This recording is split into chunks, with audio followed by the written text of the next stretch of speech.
Saludos, bendiciones. Agradecemos al Señor que nos permite una vez más poder traer el mensaje de salvación, el mensaje que cambia, transforma y pone y coloca al hombre en una posición de vida. Su hermano y amigo Eli Zarzuela, desde RD, con esta transmisión. Y hoy tenemos la palabra de Dios.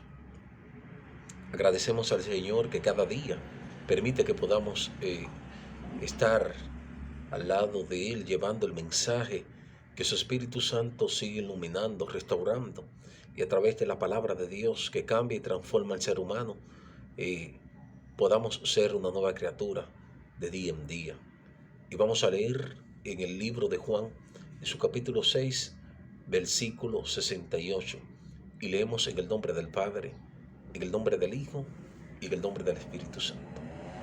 Le respondió Simón Pedro: Señor, ¿a quién iremos? Tú tienes palabras de vida eterna. Respondiendo Simón Pedro: Señor, esto es a Jesús, ¿a quién iremos? Tú tienes palabras de vida eterna. Agradecemos a Dios, el Espíritu Santo, y que nos esté dando palabra de Dios, que quite toda palabra de sabiduría humana y que le esté restaurando a través de la misma su palabra, que son espíritu y vida. En el nombre de Jesús. Amén. Respondiendo Jesús, Pedro: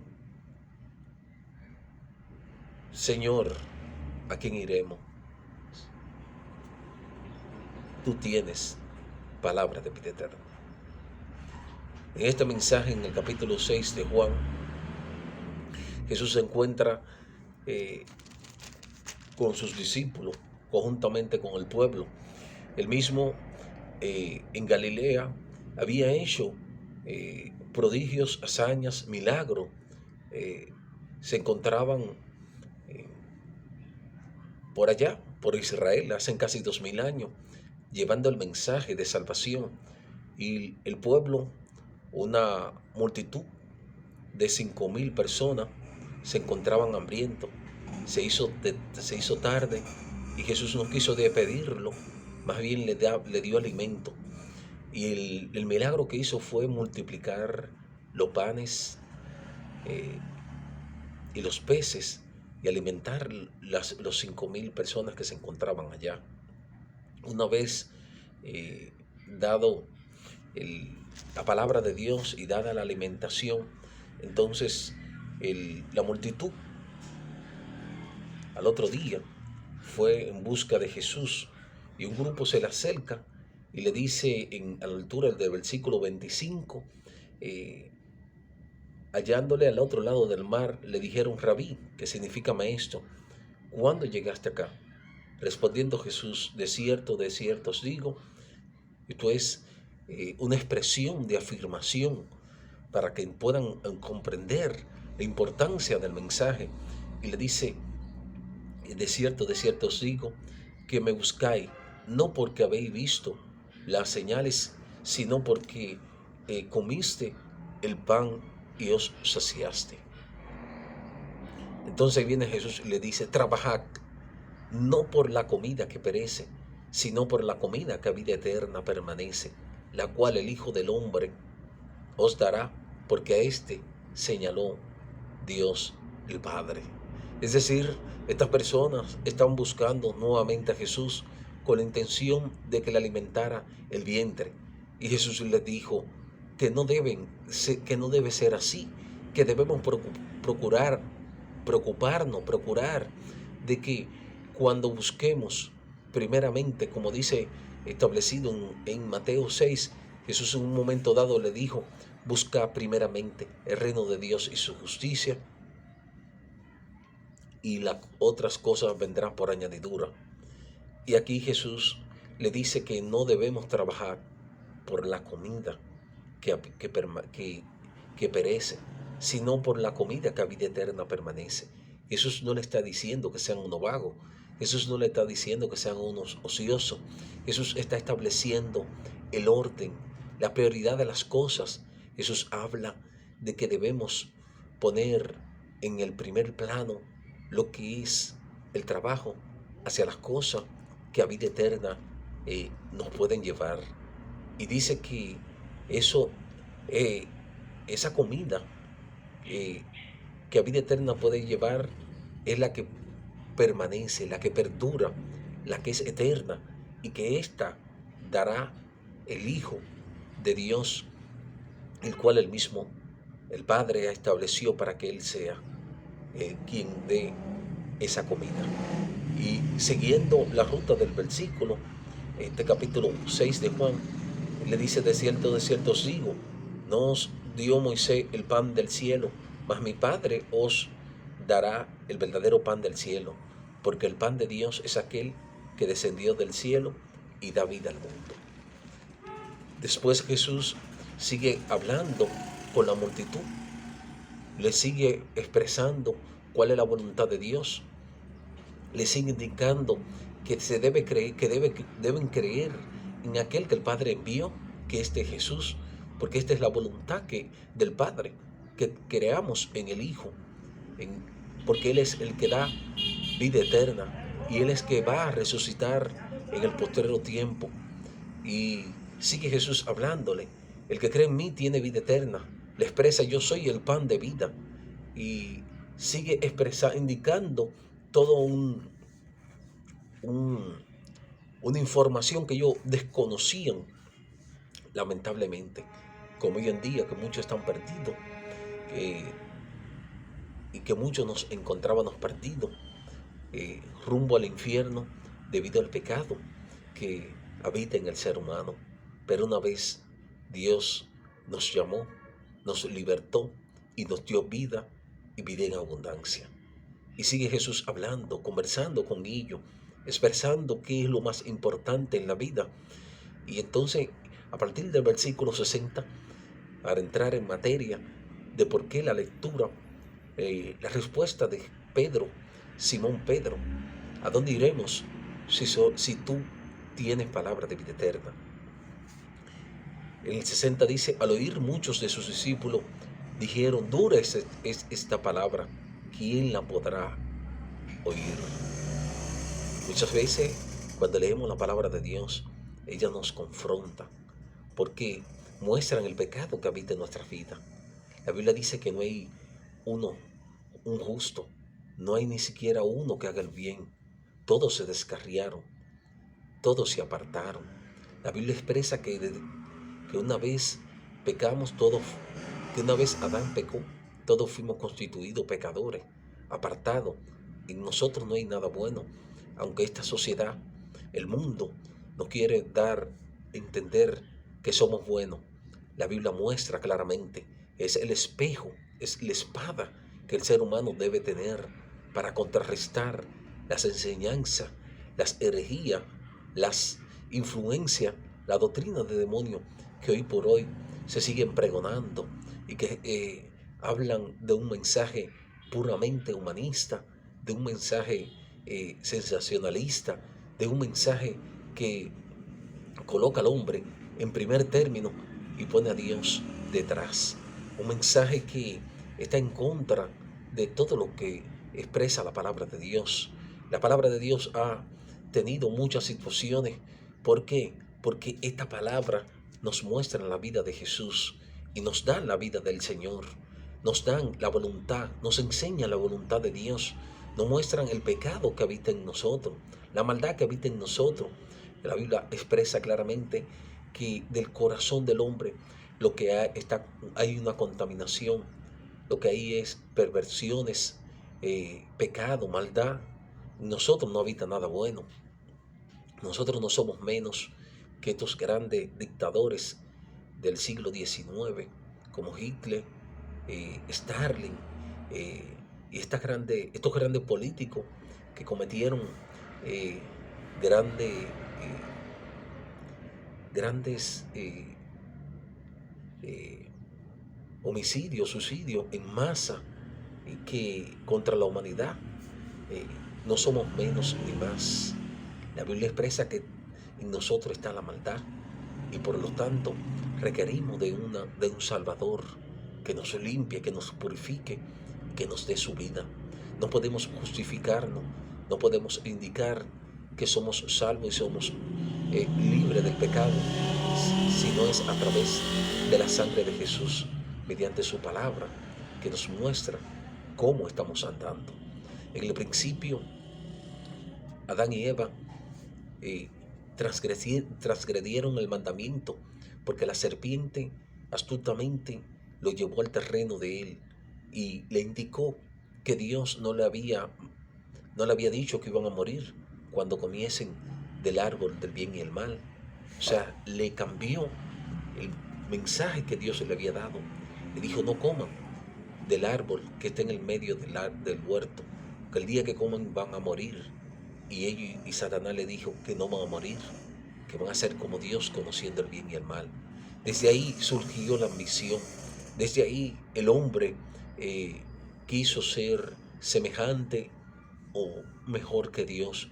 Desde ahí llegó la mentira, la envidia aquí en la tierra.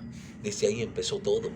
Y allá en los cielos fue cuando Lucifer, el ángel de luz, que luego fue llamado Satanás, porque se encontró maldad en su corazón, iniquidad, porque se sublevó, porque quiso transgredir el mandato de Dios, cuando Dios le había dicho que tú eres mi ángel, mi querubín, mi ángel protector, mi servidor.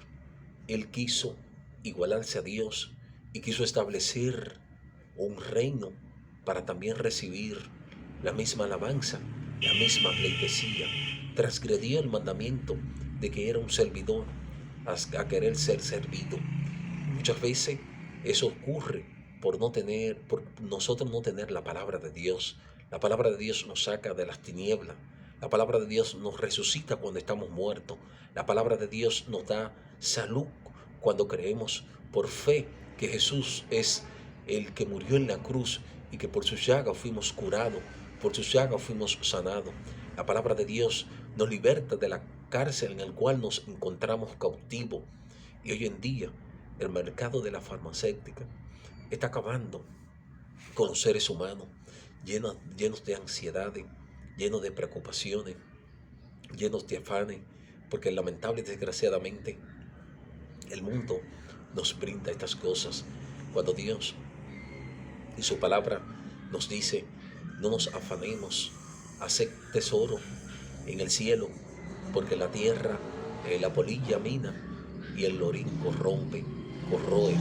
Es decir, que la palabra nos muestra cómo debemos actuar, cómo debemos andar, cómo debemos caminar día tras día para poder tener la vida eterna.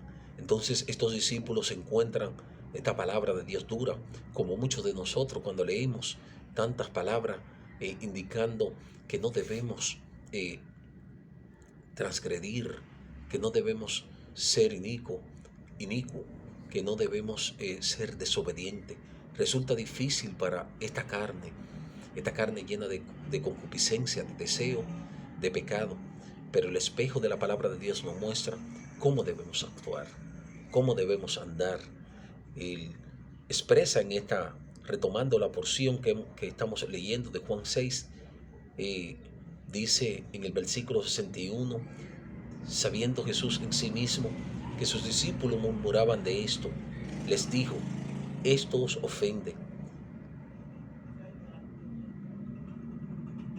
pues que si viera al Hijo del Hombre subir a donde estaba primero, el Espíritu es el que da vida, la carne para nada aprovecha. Las palabras que yo os he hablado son espíritu y son vida. Aquí está la clave de todo, de las Sagradas Escrituras. El Espíritu es el que da vida, la carne para nada aprovecha. La palabra que yo os he hablado son espíritu y son vida. Estas son las palabras de Dios que nos levantan y nos restauran. Los discípulos al ver todo esto murmuraban entre sí. Jesús tuvo que confrontarlo, como nos confronta la palabra de Dios, el mensaje de salvación, el mensaje que nos restaura. Es como cuando tenemos una enfermedad. Si tenemos un dolor de cabeza y no nos tomamos el medicamento para esto, obviamente no va a desaparecer.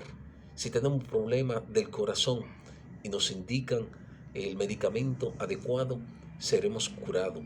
Pero si tomamos otras cosas, obviamente eso no será el que se corresponda para la enfermedad.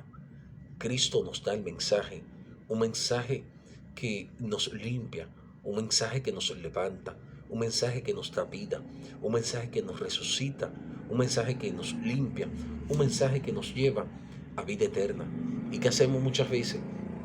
Que por la incredulidad, que por el pecado, la maldad, no comprendemos esto, que Dios quiere en nuestras vidas salvación, restauración, una familia saludable que pueda servirle en espíritu y en verdad, como son los propósitos de Dios. Y esto lo muestra la palabra.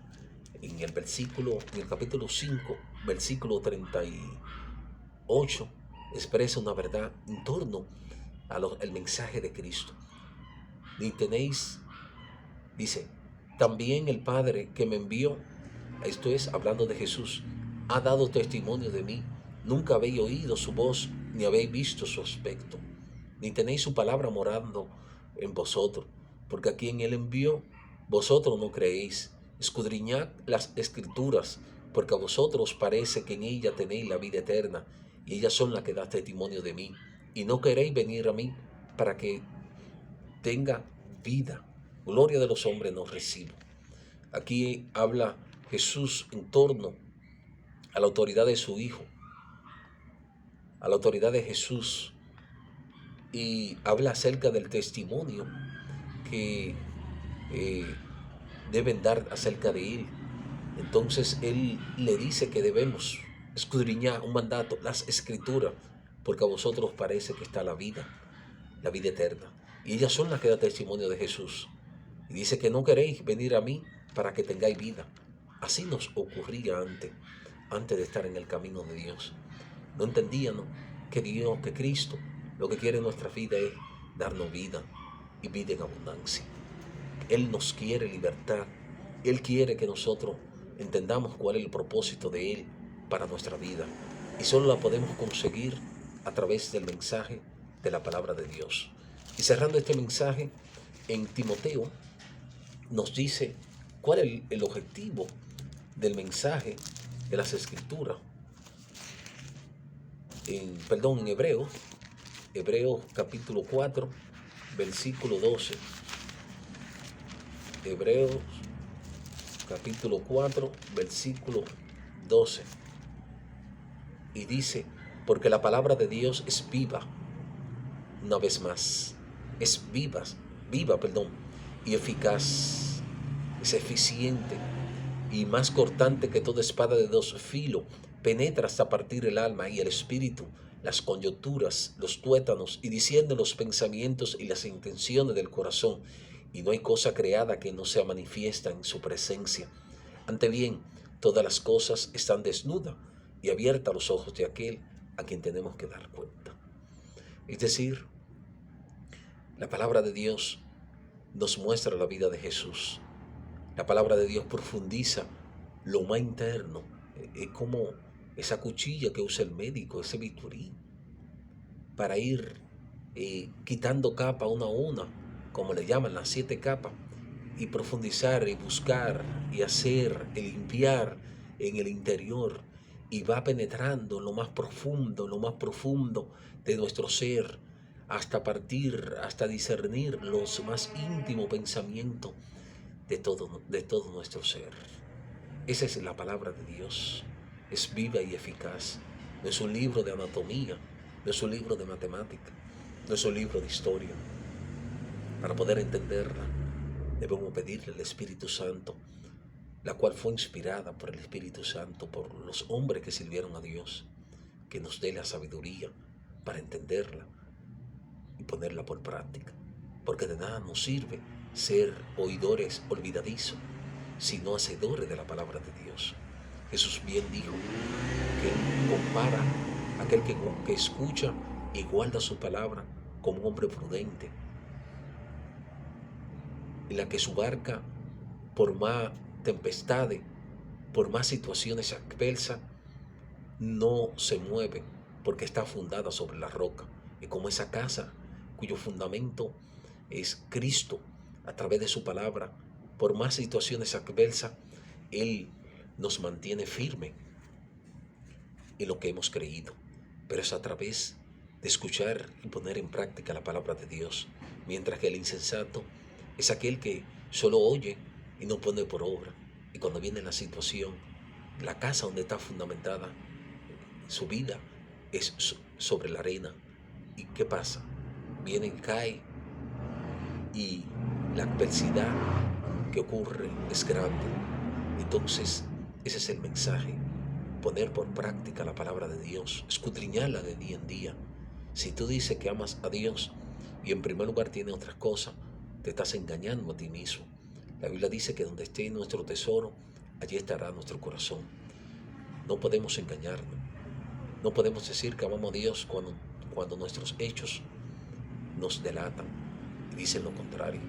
Dios quiere un corazón contrito y humillado. Dios quiere que si hoy escuchamos su voz, no endurezcáis vuestros corazones. Dios quiere transformar nuestros corazones de corazón de piedra en corazón de carne, corazón sensible a la voz de Dios. Saca tiempo para escudriñar esta palabra y verá cómo cambia tu vida, cómo cambia tu ser, cómo puede infundir a otro a través del mensaje. Lee la palabra, escudriñala, saca tiempo, medita en ella, enseña a tus hijos en este mundo malvado y depravado. Debe de mostrarle el mensaje de salvación, a ti primeramente y a los demás. Dios te bendiga y seguimos con la segunda parte del mensaje. Señor, ¿a dónde iremos? Tú tienes palabra de vida eterna. Bendiciones.